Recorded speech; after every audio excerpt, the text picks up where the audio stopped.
Hello bearded bee people, welcome back to B&K Bees for part 3 of our Making Queen Bees series.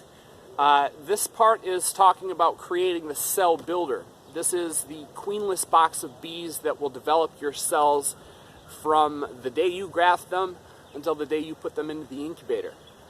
The 3 things that I think are very, very, very important when making a cell builder is an incredible amount of workforce. I mean, you want more bees than could possibly ever look like it fit well into a colony.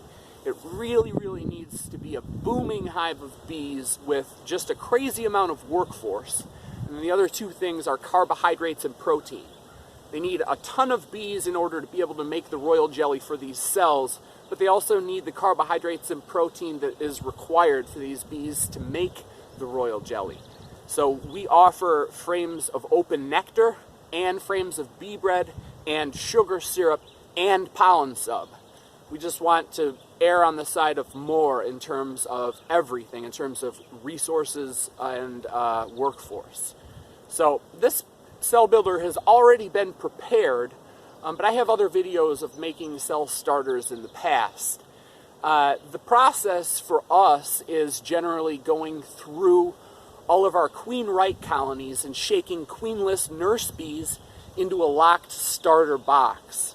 We'll go through a few different yards, just shaking tons of bees into this one locked starter box. It's a 5-frame nuke style box, and we'll shake about 7 pounds of bees in there. Just a crazy amount of bees where you could not even fit in any frames. And then we'll let them develop a round of graft like that. After we pull that graft out, we'll give that starter some open brood to ward off the laying worker instinct. And then 6 days after that, we'll pull those cells from the open brood that we gave them and give them another graft. So this is the stage we're at here with this one. This is a queenless box of bees. It should hopefully have a bunch of bees in it.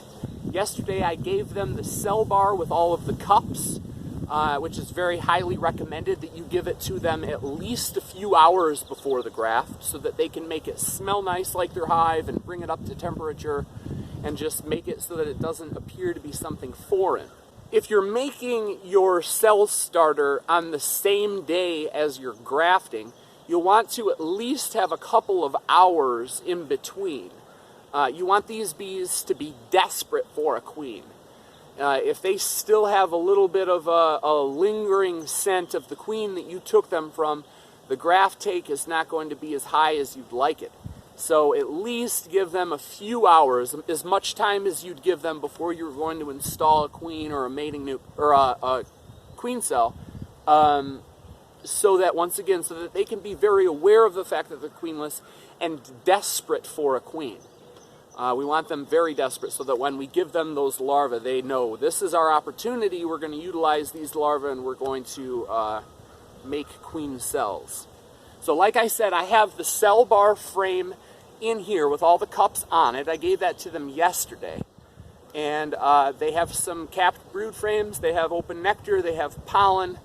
And we're going to give them some pollen sub and some syrup right now. And we're going to take the cell bar frame away from them because my next stop is the breeder colony that we're going to grab the donor frame from, and then we're going to graft. So it's kind of a quick process throughout these next couple steps. So let's check this colony out, give them some more food, and grab that cell bar frame.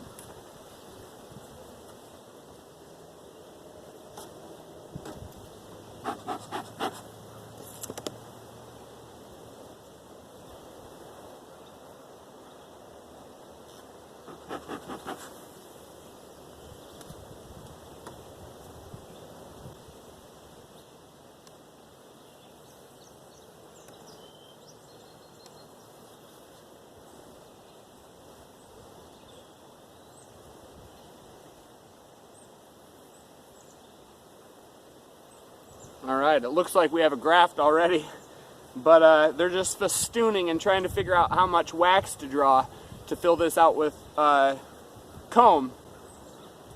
So I might have to give them a blank foundation frame because like I said, there's a lot of bees in here, and I'm going to give them syrup, and so they're going to draw out a lot of comb.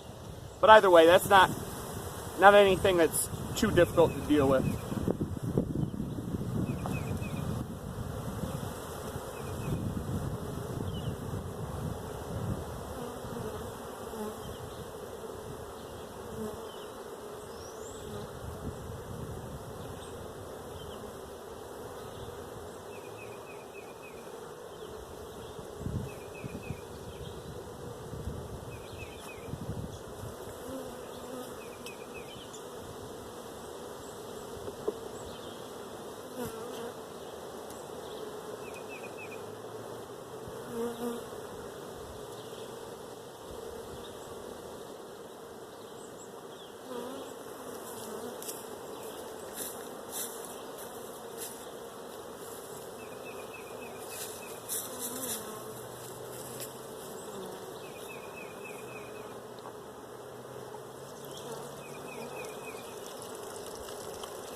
Okay, I'm going to remove this outside frame because I think that it's hopefully empty, and so that I have more room to place the graft when I come back with it. Okay. Add some sub.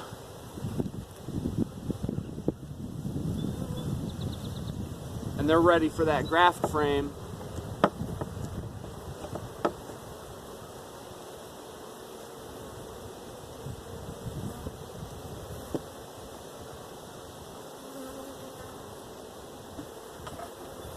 That we will give them when we come back with it.